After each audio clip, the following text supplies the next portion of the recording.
Hi, my name is Sidney Decker, and we're talking about one of my books, The Field Guide to Understanding Human Error.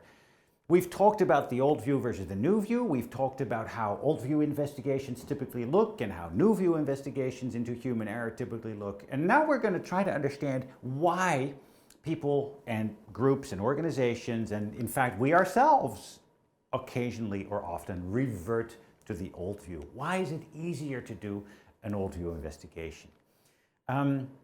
Here are some of the reasons.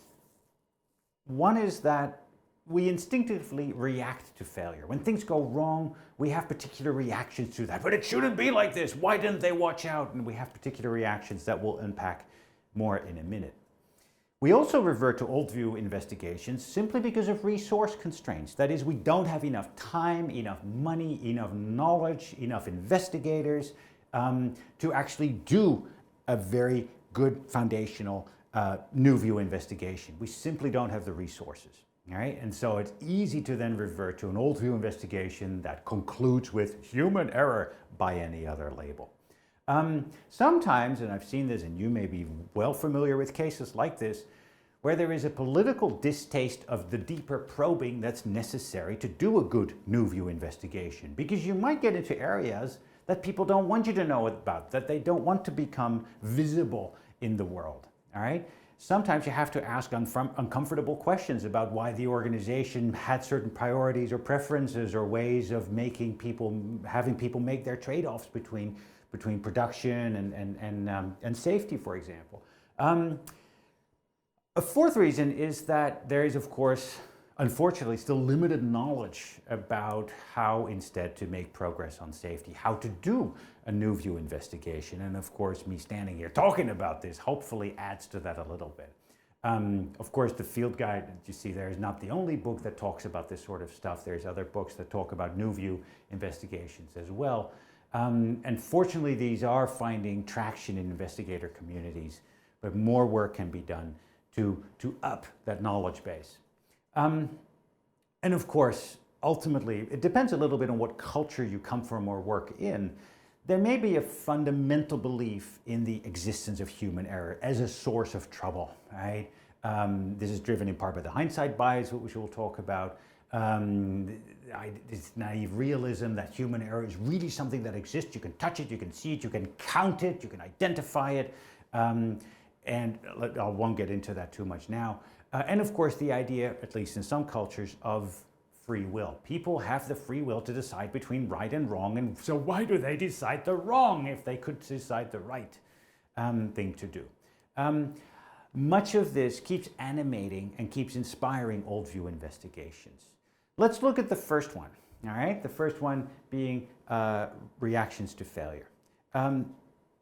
You could argue that reactions to failure consist of really four components. The first is that a reaction to failure is retrospective. It's looking back, or it arises from the ability to look back on a sequence of events while you already know the outcome. This fundamentally biases us in what we look for, in what we think we know, in what we think other people knew at the time, right? And there is a lot of research that has been done in this that demonstrates quite nicely how knowing the outcome and being able to look back on a sequence of events influences our ability to really understand them. Reactions to failure are also counterfactual. That is, they lay out in detail what people could or should have done to not get at that outcome that we now know about. If only they had done this, read that, seen this cue, not missed this indication, then they wouldn't have arrived at this outcome. So a reaction to failure is typically counterfactual. If only they should have, those sorts of remarks. Reactions to failure are also typically judgmental. That is, they judge people for not taking enough time, for not paying enough attention to something we now know is important, for not doing the right thing in general, for that matter. And there's various ways in which that gets expressed. I'll have an example in a minute. And finally, reactions to failure are typically proximal. Proximal means that it sticks very closely to the people closest in space and time to the bad outcome. It doesn't look further back in time and in space into the organization, into the industry, into the operation, to the technological vendors, and none of that. It looks proximally, closely to the people who were closest to the system when things went wrong. right? So those are typical aspects of reactions to failure. When you see these and recognize these, recognize that you're already rapidly gliding away from your ability to do a new view investigation, because you get trapped into old view thinking when you let these aspects reign over your discussions and your thoughts about other people's performance. What we're going to do now is going to look at retrospective in detail, and then in the next little film we will visit the counterfactual, judgmental, and proximal. But for now, retrospective. What does that mean? So retrospective means that your reactions to failure are driven and influenced by the hindsight and outcome bias. And of course also by counterfactuals and judgmentals, but as said, we'll get into those in a second. In order to understand in order to understand failure, other people's failure, you first have to understand and contain your own reactions to failure. So what does that mean in terms of retrospection? Well, when you start to investigate something, you already know the outcome of a sequence of events. Otherwise, you wouldn't be there, right? So you already know what happened. And this is fundamentally different from the people who were there at the time. They didn't know the outcome was going to happen. And so you can't evaluate their decisions and their judgments in the light of the outcome because they didn't know the outcome. You do. And this is a fundamental, you could say, advantage, but also huge disadvantage on your part in terms of understanding why these people did what they did, because they didn't know the outcome that you now do know about. What's also already obvious to you is which cues and indications were critical in light of understanding or anticipating that outcome. If only they'd seen this light, if only they'd read this indication, if only they'd understood this little mode enunciation, then the outcome would have been different. Yeah, that's really nice, but they didn't know the outcome. And thus, these people can't be judged for not understanding a particular indication in light of an outcome that they don't know about, right? So very different perspectives. You also know which assessments or which actions or interventions would have led to a different outcome. And that's unfair because the people inside the situation didn't know that. They didn't even know there was going to be the outcome that you are now investigating because it wasn't going to be there. If they had known that it was going to be an accident that you are now investigating, they would have done something different. Very, very likely, okay? So try to understand the world without the knowledge of that outcome. And I've tried to illustrate that with this idea of the tunnel or the Decker pipe, as somebody called it. Now, of course, this presumes a pretty linear sequence of events, which is one-dimensional, which imports all kinds of biases and assumptions about models of failure, which may not apply. But it's a simple cartoon to try to understand the difference between outcome knowledge and the perspective that you take in retrospect, and the perspective that someone had at the time. If you look at the tunnel, then what do you see? You see someone who has the inside view, right? Who sees only that which is unfolding around her or him at the time. Whereas over there, you have knowledge of outside and hindsight. You see the ticking bomb. You see, oh my word, they're not responding to this indication. Something's going to go wrong. And then, boom, I told you so. Now, that's nice to have, but it doesn't help you understand why people did what they did. It doesn't help you understand why things, cues, indications made sense to those at the time who didn't know the outcome. So what does the research show? The research shows that in hindsight, the sequence of events inevitably seems to lead up to this outcome. That once you know the outcome of a sequence of events, then it is almost inevitable. Oh, here's the outcome. Right, obviously it led to that, right? It underestimates the certainty that people may have, the uncertainty that people in the tunnel, in the situation may have faced at the time. All the choice moments and uncertain goals and uncertain indications at the time. It underestimates those, downplays those. Once you know the outcome, it's perfectly obvious to you that what they did led to that outcome.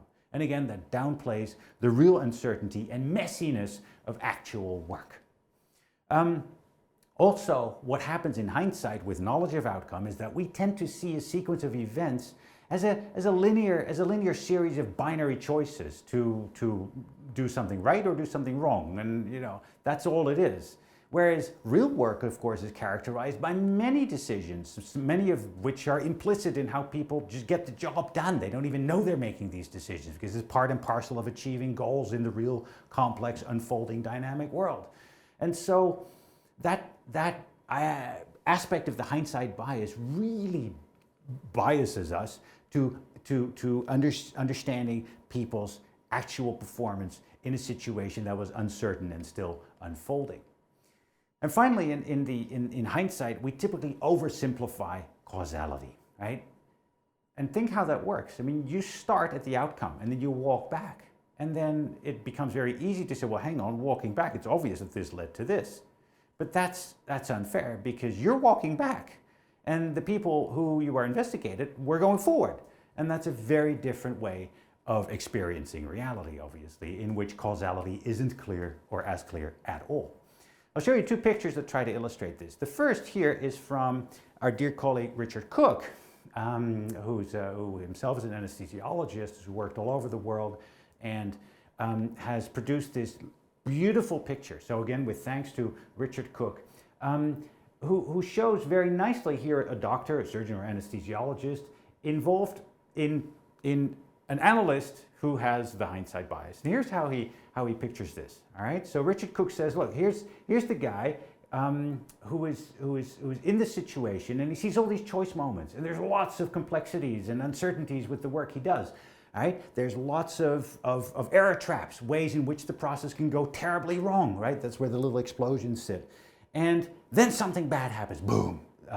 There may be an adverse event, and then the analyst comes in, who wasn't there at the time, is able to look back on events and desperately oversimplifies all of this terrible complexity that the practitioner was working through at the time down to a simple choice moment to get it wrong or to get it right. All right? And this is where the hindsight bias becomes very, very powerful in troubling and complicating and in fact almost destroying our ability to understand why it made sense for people to do what they did at the time. I think Richard Cook's picture already shows that if you want to understand why it made sense for people to do what they did at the time, you have to understand the messy details of their world. You have to understand the complexities. You have to understand the goal conflicts and the multiple error traps and the multiple possibilities and pathways to failure that they were in fact successfully avoiding. You have to map those things. You have to understand why it made sense to them, not to someone in hindsight. Here's another picture. Jens Rasmussen produced this one. And it shows very nicely this idea of tracing back versus going forward. Right? This is about the capsizing of a big ship, which some of you might well remember. The issue is, as an investigator, right, you start with the capsizing. That's where you show up, because otherwise you wouldn't be there. This is where you start. And then you walk it back. And when you run into the first human error that triggered the capsizing, some just go, oh, we found it, we can stop, we are satisfied. This is clearly where we need to tell people to be a bit more careful, to watch out, to not do these things the wrong way, to follow the procedure. And then, of course, what you could do, and what you should do, is walk back even further. So, well, hang on, why did that make sense? Where did that come from? All right? And thus you start walking back through the causal tree, if that's the depiction that works for you, to see where these influences and goal constraints and conflicts actually come from. All right? So walking back is possible, but it also biases you, because where do you go at the next bifurcation, right? The issue is that people who were doing the work started the other end, all right? And so try to understand how they pictured reality at the time. Put yourselves in their shoes. There's another aspect of the hindsight bias and outcome bias, which is this one. There is this assumption of cause-consequence equivalence. We assume that a bad outcome, all right, was produced by a bad process. That a bad outcome can't be produced by people just doing normal work in a normal system. Right? No, something must have gone wrong, otherwise how can things go wrong? Right? And so this militates against the research into complex system performance, which shows very clearly that bad processes often lead to very good outcomes. All right? Systems aren't perfect. Things are broken the whole time. bulbs, systems on airplanes, they're not all perfect. This is why we have minimum equipment lists in aviation, right? To be able to fly with broken stuff. And so even imperfect processes normally lead to good outcomes. And in fact, what you could also argue and see empirically is that bad outcomes are often preceded by normal good processes. People following the rules as they've learned them, making the trade-offs as everybody else does, right? And yet there's a bad outcome because of the complexities and stochastic variabilities of the world in which they operate. Here's a beautiful reminder from an historian, Barbara Tuchman. Right? She says, every scripture is entitled to be read in light of the circumstances that brought it forth.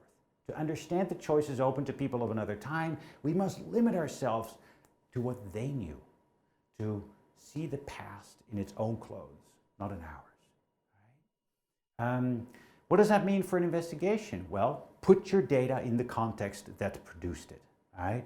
How did the unfolding situation look to people at the time? Which cues did they get when? Right? You can say that's really nice for them to, well, they should have seen this particular cue, but have you actually located that in time? All right? Have you traced it out and said, hang on, that cue became visible then, but it wasn't because their attention was diverted to this, right? And I can show why it was diverted. And so, very importantly, and so what goals were people pursuing at the time? What were they trying to get done? What multiple goals were they trading off against each other? And of course, they didn't know the outcome that you now know. So remember this picture, all right? Remember why it makes sense for people to do what they did at the time. And in order to answer that question, you have to put yourselves in their shoes, in their clothes, as it were, not in your own.